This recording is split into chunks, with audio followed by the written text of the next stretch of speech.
Alright guys, I noticed that I really didn't make actually a really good introduction to my channel. My name is Taft. You can tell by the name of my channel, OMG Taft. I'll be making videos, doing like vlogs, maybe like showing you how, doing little repairs, how I install things like of that nature. A lot of what I've been doing lately has been on this, my 96 Miata. She is not an M edition, but I wish it was. She does have leather and the PEP package, so limited slip. And well, you can't see right now, but it's got all the bracing and yeah, 5-speed, so that's cool. And then on to my other things. I'm mainly a Ford guy, so Mazda Ford, whatever.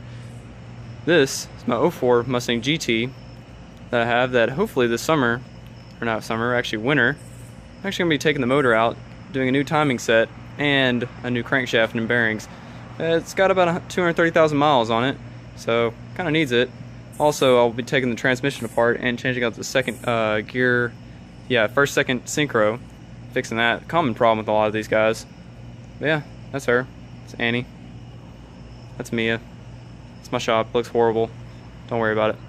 And this is another project that I'm hopefully going to have rolling before winter gets here. This will be my winter car. It's actually been my first car and one of the best ones I've had. Just been in a long time. Now it's been in disarray.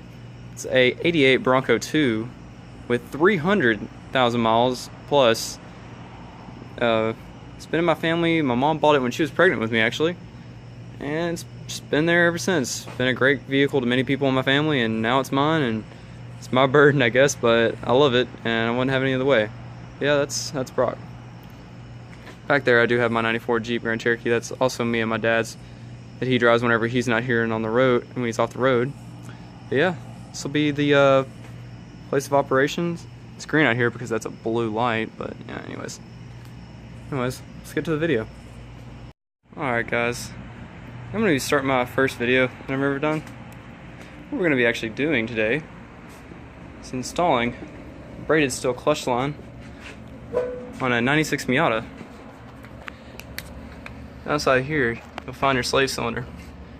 What you're going to want to remove is the line fitting that goes onto the top of it. It's a single line that goes into it, and then that'll be a mounting bracket that holds the brake line loop, or fluid line, whatever you want to call it, down. That's the only thing holding that line together, or to the transmission. Up top, you're going to see where the actual line that it causes expansion, kind of like in your brake lines, and right down there is where the solid line fits to it. You're basically going to be eliminating that line and the solid line, going straight down to there with, if I can find it, this guy. Got this off of a, what was it, a 2000 MB. It's a Supermiata from 949 Racing. Usually a $40 part. Got it for about like $10.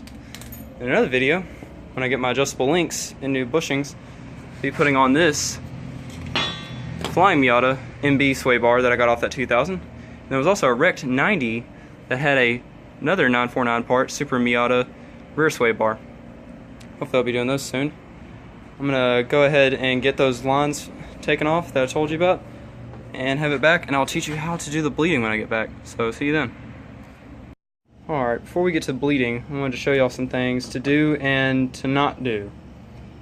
Things to do is, if you want to, remove this slot that holds the hard line right to the firewall, and also the vacuum line from the intake to the brake booster, so that you can access down to the line fitting down there. But one thing you don't want to do is like I did, is remove the little spring tension clamp that holds the line into this bracket, because if you can see, there's little notches in there that actually hold the top end of the fitting. I can actually pull this out now. Right here into place, so when you go to take the hard line or out of the bottom of it, you know, it actually holds in place and you ain't got to do what I did and have to put a 17 on it. One thing also I forgot to mention in the earlier part, all the hard line fittings that hold the flare fittings, those are all 10mm. 17s on the big end on the flex lines down here. You've got one, and also the bleeder screw right there is 8mm. But yeah, so pretty much just undo that line fitting right there on the left. There's that part that's shining right there as your mounting bracket that holds the hard line on the bottom end on. Come up here, hard line that comes across from the master cylinder over to here, and that little clamp down in there where the flex line meets the hard line that goes to the loop that goes down. Yeah, alright, we'll be back in a little bit. Yeah, and also I wanted to show y'all what exactly all you're replacing. This top line, which over time will degrade, and this is actually one of the things that will cause your fluid to get really dirty, is the inside of this line will start to, degrade and turn into a black film inside of there. And then you also have this hard line, which yeah, those hold pressure, but this little loop right here, yeah, that makes bleeding the system a lot harder, because it's got to go around, not once, but twice. But yeah, pretty much this guy, we'll just replace it, go straight down to it, make bleeding easier, and also removing the transmission a whole lot easier, because you won't have to unbolt this guy. All you'll have to do is unbolt your slave cylinder off the side and just leave it there. Now you have to worry about bleeding it. But yeah, that's what that replaces, and gives it, so yeah, pretty much makes it easy to bleed, and also gives you a lot more feel by not having an expandable hose. So now you should have nothing but hard line and braided line. Alright guys, we're finally making our way out of the woods. Have my nice red braided clutch line installed. Got it zip tied to the old bracket to hold it away so it doesn't rub up against anything. Actually, one thing about this 949 Supermiata line that I like a whole lot is that it actually has a coating over it so that nothing can actually get on the line immediately, and you actually have a little bit more life out of this if it actually is rubbing up against anything. Most of the other ones I found, they have nothing over them, so kudos to them. They did a really good job on this. Alright, and if you thought bleeding this would be hard, it's actually not. You don't even need another person. You get one of these little guys from O'Reilly's, where I got this one from. What this will do is it'll keep a constant line of fluid coming out of it, so that whenever you pull the clutch back, it's not going to suck air into the line and then basically make you do nothing, where you need a second person to actually sit there and wait for you to pump it and then release like you would normally do on brakes. This actually works on brakes. Never really tried it this way. I've always just done it with two people, but when I had to replace that guy when I was coming back from Atlanta, this is the only thing I had to use. I had to do that on the side of the road at an O'Reilly's in Atlanta, 250 miles away from my home here in Alabama. So yeah, that was not fun, but yeah, this little guy makes it a whole lot easier. So all you're really gonna have to do is grab your fluid. That one's empty. Come over here to your reservoir, fill it up, and pretty much just leave that bleeder screw just a little bit. You don't want a whole lot, but just a little bit open, and then just get down in here and push the pedal, and just kind of keep checking on that. Make sure that you don't run your reservoir dry, because then you're back to where you started. You got a big air bubble on the line, and just keep running it through. And if you're using this thing like I am, make sure it doesn't overfill and then start going everywhere, because you know, I mean, I got this there, but you know, let's try not to make any messes here. Alright, but that pretty much sums up everything, and I guess I'll see y'all guys later, and I'll show y'all how this goes tomorrow. Alright guys, since my girlfriend's going to be a little bit later, I decided I'm just going to go ahead and throw that rear sway bar on, since I got everything to put it on. But this installation, a little piston keychain hanging off the back, it's actually really easy. Mazda decided to keep it simple and just put 14s all the way around. All this, same on the other side. And pretty much that, you just disconnect from right there and right there, and it just comes off. And just slide it out, slide your new one in. Also, I wanted to touch on a couple things. You know, one thing I'm pretty sure people are going to ask me about is these struts. Yeah, it's called a $250 coilover system. And how do you do that so cheap? Well, you get Sensins off of Amazon. They're about $190 a piece, and you get $56 coilover sleeve conversion kits and bottom them out, and you get really nice low. Yeah, it's not the prettiest way, and it's not the most expensive thing, but hey, it's what I did on a budget, and I honestly am not disappointed with it. It rides pretty decently. It is pretty bouncy, but I mean, you know, if you lower your car, it's always going to be that way. But anyways, honestly, if you just want to do it on a budget, this is great. I know in the future I'll be swapping that out for a lot better system, but with the money and all the different things I got going on, that's just the best thing to do at the moment. So yeah, if you want budget, there it is.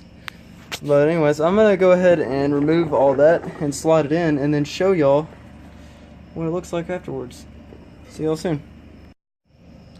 Alright, so there it is, guys. Our 949 Supermiata rear sway bar installed.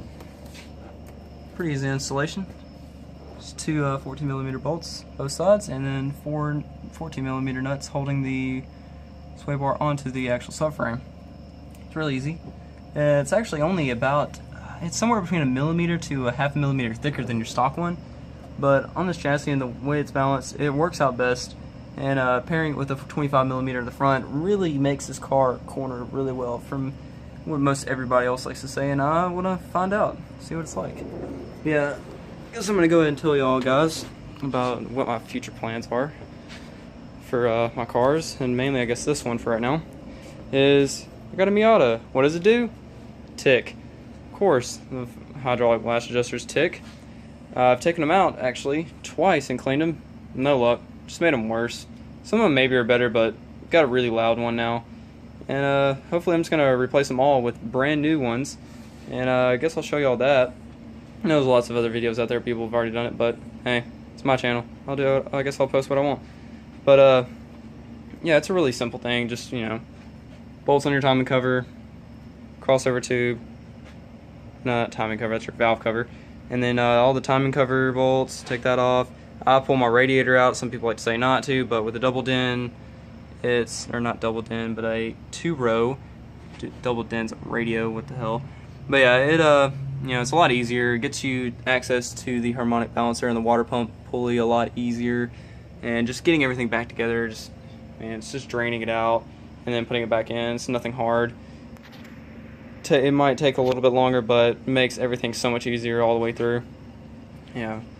But I'm going to be doing that, and I don't know, that's pretty much about what I'm going to be doing to this thing. I might put a header on it, but really what I need to be doing is saving money to get the crankshaft and timing set for my Mustang. And before I can even really do that, I need to get that transmission in this thing rebuilt.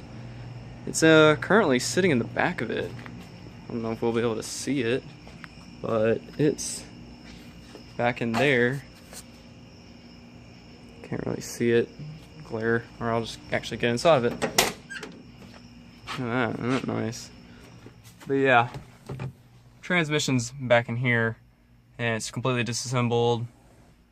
Needs to be reassembled. I would rebuild it myself, but after finding out the hub that the clutch pack's going to got scored whenever it basically grenaded on itself, and now there's metal shavings all in the valve body and everything like that. So I was just gonna leave it to a professional shop to get all that kind of stuff. If it was just like bands blowing up, you know, I would have done that. It's nothing hard. But yeah, that's how we do everything around here. Hopefully y'all like this videos, and I'll keep making some, and you know, I'll be back. Maybe I'll do a video on the mini bike. I'm wanting to put a new crank in it, and since I've done a governor delete on it and whatnot. But yeah, peace out. Don't tread on me.